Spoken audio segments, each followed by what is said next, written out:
My name is Dr. Peter Michael Uhoro. I work for the Kenya Marine and Fisheries Research Institute in Mombasa.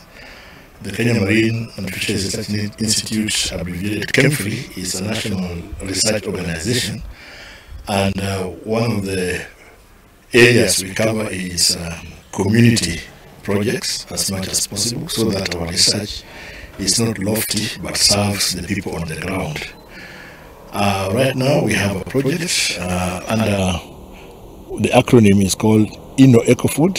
It is a project sponsored by the European Union to look at 3 value chains which can end up supporting livelihoods of local communities.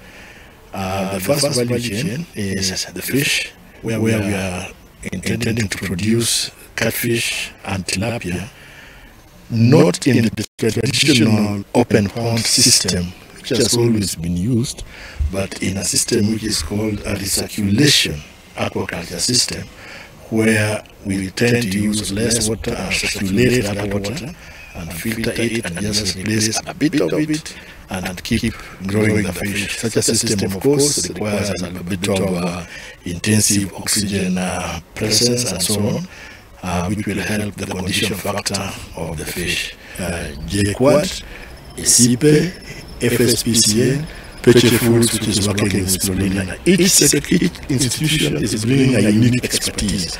Kmfri is bringing expertise on fish farming, catfish and tilapia culture, and spirulina. And then JQuad is bringing in expertise in cooling and drying technologies, as well as insect research. ESIPE is bringing insect research expertise. FSPCA is bringing expertise on social economics, and Peche Foods is bringing in value addition using baked products and so on. So it's a matter.